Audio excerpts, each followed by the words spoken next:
اعوذ باللہ من الشیطان الرجیم بسم اللہ الرحمن الرحیم السلام علیکم ورحمۃ اللہ وبرکاتہ۔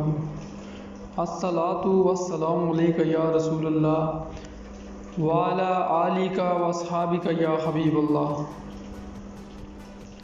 ناظرین، آج کا ہمارا سوال ہے، حضرت علی رضی اللہ تعالی عنہ کا حلیہ مبارک کیسا تھا؟ ناظرین، روایات کے مطابق حضرت سیدنا علی رضی اللہ تعالی عنہ کا قد درمیانہ تھا۔ آپ رضی اللہ تعالی عنہ کا رنگ گندمی تھا۔ آپ کی آنکھیں بڑی بڑی اور چہرہ پرکشش تھا۔ آپ کے جسم مبارک پر بال تھے، بازو اور پنڈلیاں گوشت سے بھری ہوئی تھی۔ جسم قدرے فربا تھا اور سر مبارک پر بال کم تھے، کندھے مضبوط اور چوڑے تھے۔